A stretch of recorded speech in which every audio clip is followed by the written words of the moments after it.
السلام عليكم ومرحبا بكم في فيديو جديد. كنتمنى يلقاكم بخير وعلى خير. اليوم ان شاء الله غادي نشارك معكم جوج وصفات. الوصفه الاولى سلطه ديال الابلي كتجي رائعه لذيذه ومغذيه، والوصفه الثانيه طاجين سمك الفرخ او الصنور بالبصله والزبيب كيجي معلك ولذيذ. فتابعوا معايا الفيديو للاخير وكنتمنى لكم فرجه ممتعه. اول شيء بالنسبه للسلطه، فهنا وضعت الكميه اللي غادي تكفيني ديال قمح ابلي. بالنسبه للكميه ديال الابلي باش ما يجيكمش كتير بزاف، فكاس واحد لكل شخصين. صافي بعد ما وضعت هذيك الكميه ديال قمح ابلي غادي نغطيه بالماء مزيان مزيان، وغادي نوضع عليه نصف ملعقه صغيره ديال الملح، وغادي نوضعه على نار متوسطه حتى غادي يتسلق. ما كياخذش وقت بزاف، تقريبا 10 دقائق راه كيكون واجد. هنا بعد ما تسلق غسلته مزيان من هذاك الماء اللي تيكون فيه باش كيحيد لينا هذاك النشا ديالو، وكذلك باش كنبردوه وخليته يتسقطر مزيان مزيان. وهنا غادي نضيف عليه تقريبا هنا زلافه ديال جلبانه اللي سلقتها في الماء، فيه شويه ديال الملحه، وكذلك بنفس الطريقه كنبردها باش كتحافظ على داك اللون ديالها الاخضر وما كتوليش اللون ديالها غامق. صافي هنا عندي حبه ديال الفلفله خضراء اللي مشويه وقطعتها، وكذلك حبه ديال الفلفله حمراء مشويه قطعتها كذلك المربعات صغيره.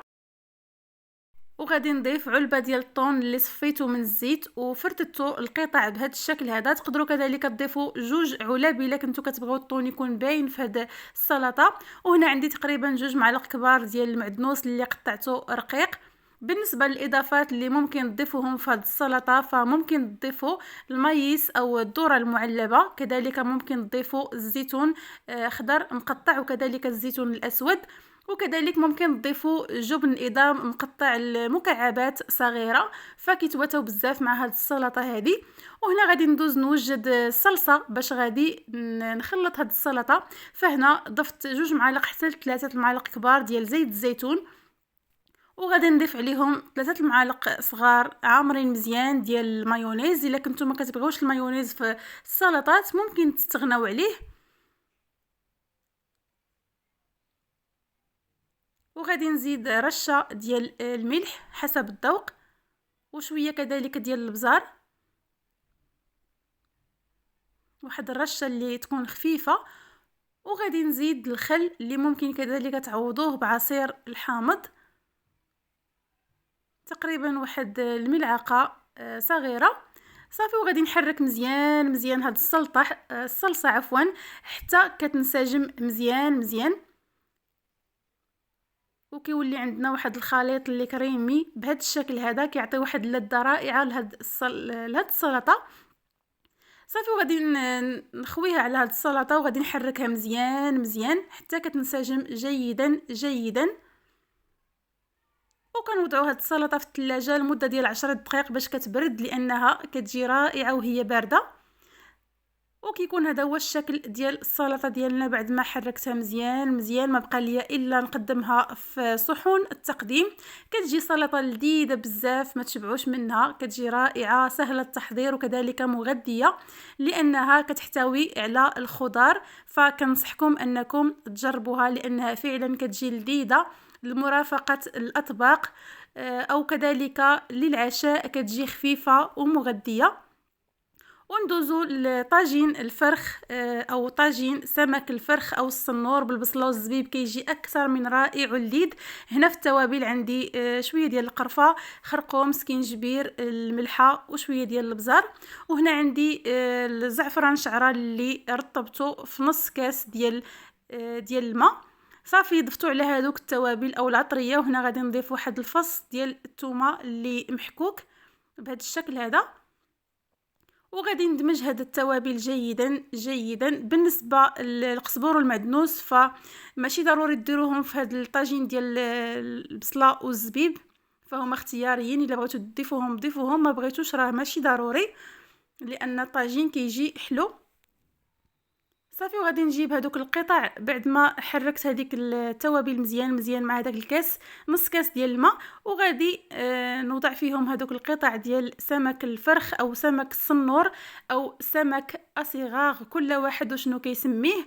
كيجي رائع جدا. وهذا الطاجين من اختصاص او مشهوره به مدينه اسفي، فكيحضروه بطريقه رائعه، واحسن طريقه باش تحضروا بها سمك الفرخ او سمك الصنور او اصغاغ كيجي رائع جدا ولذيذ. هنا غادي نخلي هذاك السمك يترقد واحد المده بما وجدت هاد البصله هذه كما تشوفوا معايا. خديت 2 حبات ديال البصله اللي قطعتهم رقاق بزاف كما تشوفوا معايا بهذا الشكل، وكنبدا كنفرقهم كما تلاحظوا معايا بهذا الشكل هذا باش كيجيو معسلين وكيجيو دايبين. غادي نضيف عليهم شويه ديال القرفه باش ما كتبقاش لينا هذيك البصله هكاك بيضه، وشويه ديال الخرقوم، وكنحرك مزيان مزيان هذيك البصله حتى كتبل ليا بهذيك القرفه والخرقوم بهذا الشكل هذا صافي. ومباشره غادي نجيب الطاجين اللي غادي نحضر فيه هاد الوصفه. فهنا غادي نوضع نصف الكميه ديال البصل، هي الاولى بهذا الشكل هذا في القاع ديال الطاجين، وغادي نوضع عليها القطع ديال سمك الفرخ بعد ما ترقدوا في هذيك التتبيله او في هذوك التوابل. وبالنسبه للكميه راه كتبقى على حسب افراد الاسره. صافي غادي نوضع بهذا الشكل هذا هذوك القطع ديال السمك، وغادي نخوي عليهم هاد البقيه ديال التوابل. طاجين اللي سهل جدا في التحضير وكيجي لذيذ بزاف. وهنا غادي نضيف الكميه اللي تبقات ليا ديال البصله اللي مقطعه جوانح او مقطعه شرائح اللي رقيقه بزاف. وفي اخر مرحله غادي نزيد الزبيب اللي مغسول ومرطب في الماء بهذا الشكل هذا. وغادي نزيد زيت النباتيه، خليط ديال زيت النباتيه مع زيت الزيتون. ممكن كذلك تضيفوا فقط زيت الزيتون او فقط زيت النباتيه على حسب الذوق ديالكم. فهنا ضفت خليط من زيت النباتيه وزيت الزيتون صافي. وغادي نوضع الطاجين يطيب على نار اللي مهيله حتى كيطيب وكيجي معلك كما تشوفوا معايا وكيجي لذيذ بزاف.